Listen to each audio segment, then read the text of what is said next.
जब हम भगवान को अपना सबसे बड़ा सहारा मान लेते हैं, तब हम चिंता, भय और अकेलेपन से मुक्ति पा लेते हैं। उनका स्मरण हमें सही मार्ग पर चलने की शक्ति देता है। जय श्री कृष्णा। योग शक्ति मंत्र शक्ति चैनल के माध्यम से मैं सरोज पवार आप सभी का अपने चैनल पर स्वागत करती हूँ, अभिनंदन करती हूँ।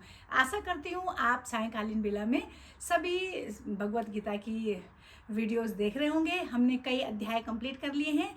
आजकल 9वां अध्याय चल रहा है, तो आज 9वें अध्याय का 17वां 9th चैप्टर 17th श्लोक। तो आप भी मेरे साथ साथ श्रवण कीजिएगा और अपना आध्यात्मिक मार्ग बनाइएगा। तो सुनते हैं। ओम श्री परमात्मने नमः।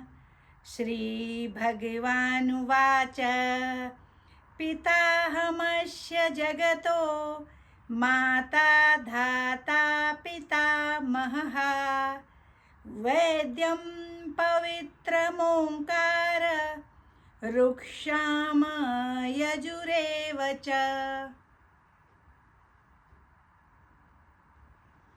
अर्थात भगवान कृष्ण इस श्लोक में अर्जुन से कह रहे हैं कि हे अर्जुन, मैं ही संसार का पिता हूँ, मैं ही संसार की माता हूँ, पालन पोषण करने वाला भी मैं ही हूँ, मैं ही जानने योग्य हूँ, परम सत्य हूँ, मैं ही पवित्र हूँ, मैं ही ओंकार नाद हूँ, मैं ही ऋग्वेद, सामवेद, यजुर्वेद और अथर्ववेद भी मैं ही हूँ।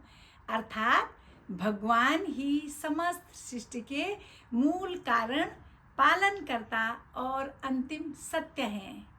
इस श्लोक को हम आसान भाषा में ऐसे भी समझ सकते हैं कि जब हम भगवान को अपना सबसे बड़ा सहारा मान लेते हैं, तब हम भय, चिंता और अकेलेपन से मुक्ति पा सकते हैं। उनका स्मरण हमें सही मार्ग की तरफ बढ़ने की शक्ति देता है। अर्थात कण कण में भगवान विद्यमान है और प्रत्येक कण में अगर हम भगवान को देखने लगें, हर प्राणी में हम भगवान को अनुभव करने लगें, तो हम इस दुखालयम जिसको कहते हैं, संसार एक दुखालयम है, तो इसको हम इस दुखालय से हम पार पा सकते हैं। क्योंकि जब हम कण कण में प्रभु को अनुभव करेंगे तो हमसे कोई गलती नहीं होगी और हम हमेशा सही मार्ग पर चलेंगे और हम किसी चीज़ को दुख महसूस कर ही नहीं सकते, क्योंकि हमें हर कण में भगवान का एहसास होगा। तो इस प्रकार भगवान अपना अस्तित्व हम लोगों को बताना चाहते हैं, हम लोगों को समझाना चाहते हैं। तो आप भी इन श्लोकों पर मनन कीजिएगा, गौर कीजिएगा। और अगर आपको पढ़ना नहीं भी आता है तो ज़रूरी नहीं है कि आपको श्रीमद् भगवत गीता पढ़नी आनी ही चाहिए, उसी से आपका विकास होगा आध्यात्मिक, ऐसा कुछ नहीं है।